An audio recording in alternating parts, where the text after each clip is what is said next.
आपका मदरसा में अगर शिक्षा हो रही है तो आके चेक करने दो कि शिक्षा ही हो रही है, आपको कुछ नहीं किया जाएगा। मगर अगर उसमें अगर इस तरीके से नंदुरबार में क्या हुआ, बहुत सालों से वो यमन का नागरिक वहां रह रहा था, इलीगल तरीके से रह रहा था। हमारे देश में यमन जैसे देश से कोई आता है, इलीगली वहां रहता है, वहां के जो मदरसा चलने वाले जो संस्था चालक है उनका भी वीजा और अलग अलग डॉक्यूमेंट उनके सब फर्जी है, उनके तरफ कोई ध्यान नहीं देता। तो ये सारे की चीज जांच होनी चाहिए और उस तरह की जांच शुरू है। महाराष्ट्र के नंदुरबार में एक मदरसे के अंदर अवैध तरीके से रह रहे यमन नागरिक को गिरफ्तार किया गया है। उसके बाद मदरसे में होने वाले गतिविधियों को लेकर कई सारे सवाल महाराष्ट्र के कैबिनेट मंत्री नीतीश राणे ने उठाया है। इस समय हमारे साथ वो खुद मौजूद हैं। सर, आपने जो वो मुद्दा उठाया खास तौर पर सेफ्टी को लेकर कि महाराष्ट्र में जिस तरीके से मदरसे चल रहे हैं उनमें क्या गतिविधियां हो रही हैं, उसकी जांच करनी चाहिए, क्या कहेंगे सर, कितना बड़ा थ्रेट मानते हैं? ये मदरसे, मेरा मुद्दा यही है, ये मदरसे शिक्षा के लिए है, एजुकेशन के लिए है। तो इसलिए मैंने कहा महाराष्ट्र गवर्नमेंट के माध्यम से मैं खुद इसका पाठ पुराव करूंगा, फॉलोअप लूंगा कि महाराष्ट्र में जितने मदरसे हैं उसकी सबकी जांच होनी चाहिए, उसमें सब में सर्च ऑपरेशन होना चाहिए कि क्या किया जाता है, उसके अंदर कौन रह रहे हैं, वहां वेपन रखे हैं गए कि नहीं। अलग अलग तरीके का जब भी सर्च ऑपरेशन होगा, अलग अलग तरीके की जांच होगी, तो मुझे लगता है यहाँ दूध का दूध पानी का पानी हो जाएगा। अगर आप लोग क्लियर हो कि आप वहां शिक्षा ही दे रहे हो ना, तो आपको गवर्नमेंट की भूमिका से डर नहीं लगना चाहिए। अगर आपका अंदर एकदम सच्चाई है कि नहीं हम हमारे मदरसे से यहाँ शिक्षा ही दे रहे, आके चेक करने दो। फिर आपको नीतीश राणे के ऊपर गलत बात करने की क्या जरूरत है, फिर हमारी भूमिका के खिलाफ आवाज उठाने की क्या जरूरत है। आपका मदरसा में अगर शिक्षा हो रही है तो आके चेक करने दो कि शिक्षा ही हो रही है, आपको कुछ नहीं किया जाएगा। मगर अगर उसमें अगर इस तरीके से नंदुरबार में क्या हुआ, बहुत सालों से वो यमन का नागरिक वहां रह रहा था, इलीगल तरीके से रह रहा था। हमारे देश में यमन जैसे देश से कोई आता है, इलीगली वहां रहता है, वहां के जो मदरसा चलने वाले जो संस्था चालक है उनका भी वीजा और अलग अलग डॉक्यूमेंट उनके सब फर्जी है, उनके तरफ कोई ध्यान नहीं देता। तो ये सारे की चीज जांच होनी चाहिए और उस तरह की जांच शुरू है। सर, मुस्लिम मौलवी की बात करें, मौलानाओं की बात करें या मुस्लिम नेताओं की बात करें, उनका कहना है कि नीतीश राणे को हमेशा से ही मुसलमानों से ही प्रॉब्लम है, उनके खाना पीना, उनके पहनावे से लेकर उनके जो तहजीब है उसी से ही दिक्कत है। हमेशा कुछ ना कुछ विवादित बयान देते हैं, अचानक से जो है रात को सोकर जागते हैं दिन में और कोई बयान दे देते हैं जिससे उनको मीडिया अटेंशन मिलता है। ये मतलब हमारे देश में अगर कोई यमन का नागरिक आके रहता होगा तो उस चीज के बारे में हम लोग बोलना नहीं चाहिए। कल अगर हमारे देश में कोई सुरक्षा का प्रश्न तय हो गया, किसी ने बॉम्ब ब्लास्ट कर दिया, किसी ने इधर टेररिस्ट एक्टिविटी कर दी, मासूमों की जान ले ली, जो हमेशा कोई ना कोई तो टेररिस्ट अटैक में बहुत सारे मासूमों की जान जाती है जिनका उनसे कुछ संबंध नहीं होता। तो वो घटनाएं हमारे मुंबई महाराष्ट्र में होती रहेगी और हम लोग चुप बैठेंगे।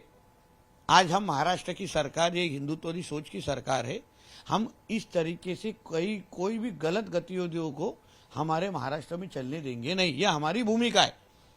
फिर वो मदरसा हो या तो लव जिहाद, लैंड जिहाद के केसेस हो, कोई भी हमारे महाराष्ट्र में आके जिहाद करने की कोशिश किसी तरह की भी करता होगा, हमारी सरकार सहन करेगी नहीं। जिनको जो बोलना है, जिनको जो मेरे को गाली देना है वो देते बैठे, मैं मेरे देश और मेरे हिंदू राष्ट्र को मैं उसके बारे में बात करता रहूंगा। और जितने भी लोगों को खिलाफ मेरे जाना हो वो जा सकते हैं, मगर मैं मेरे देश को इस तरीके से ये हरे सांपों को मेरे देश के तरफ गंदे नजर देखते हुए नहीं देखूंगा।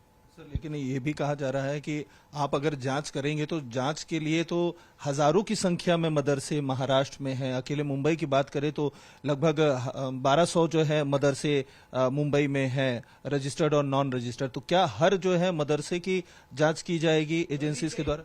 करनी चाहिए। ऐसी मांग मैंने की है। स्टेट एजेंसीज ही सर इसकी जांच करेंगे कि नेशनल एजेंसीज भी इसके बारे में जो है सरकार की तरफ से विचार हो रहा है जांच करवाने के लिए? इसके बारे में हमारे राज्य के मुख्यमंत्री जी देवेंद्र फडणवीस जी निर्णय ले लेंगे, क्या करना चाहिए, किस तरीके से करना चाहिए।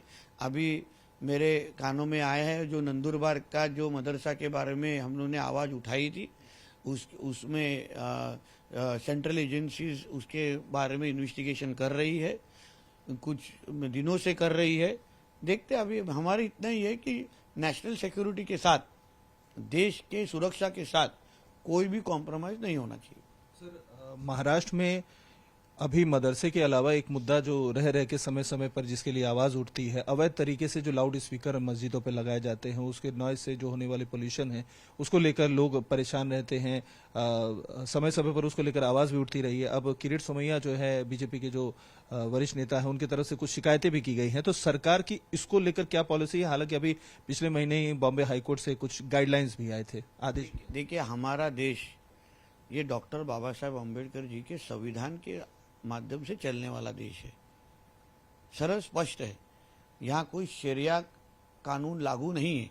जो लाउड स्पीकर का जो हाईकोर्ट का जो नियम है ना, जो हिंदू समाज को लगता है, हमारे त्योहारों के वक्त हमको 10 बजे के बाद 1 मिनट भी हमारा लाउड स्पीकर शुरू करने रखते नहीं है। फिर वो नवरात्र हो, गणेश चतुर्थी हो, कुछ भी हो, बंद करना मतलब करना है, बराबर है ना। वैसे ही जो नियम हिंदू समाज को लगता है वो नियम मुसलमान समाज को और उनके ये मस्जिदों के बाहर चलने वाले 5 वक्त के लाउड स्पीकर को भी लगता है। तो अगर हाई कोर्ट ने अभी क्लियर कट अपना जजमेंट दे चुके हैं कि इस बार में अगर कोई भी कंप्लेन हो तो पहली बार पुलिस को बता दीजिए, वरना आप उसके ऊपर कार्रवाई कीजिए। तो वैसे ही हमारे किरीट जी ने उसके तरफ से काफी पहल की है। मुझे हमारी सरकार इस बारे में सरल स्पष्ट है, जो नियम तोड़ेगा उसके ऊपर कार्रवाई होगी और उसके हिसाब से आगे जाएंगे। ऐसे में तो सर कुछ लोगों का हमने बात भी किया, तो मुस्लिम मौलाना मुफ्तियों का ये कहना है कि सरकार के पास लोगों की समस्याओं से जुड़े समाधान निकालने के नहीं है, रोजगार, नौकरी, महंगाई, इस सब के बारे में बात करने के लिए नहीं है। इसलिए हमेशा से एक खास कम्युनिटी मुसलमानों को टारगेट करते हैं ताकि उनका जो एक वोट बैंक है वो मेंटेन रहे। देखिए ऐसा है, वोट बैंक की पॉलिटिक्स ये किसके धर्म को अगर बढ़ावा देने से होती होगी तो उसको हम लोग परमिशन देंगे नहीं। आखिर में आपको हमारे देश में रह के खुलेआम अगर यहाँ का कानून तोड़ना है, ये क्या आपका पाकिस्तान नहीं है, ये क्या आपका बांग्लादेश नहीं है, ये हमारा हिंदू राष्ट्र है।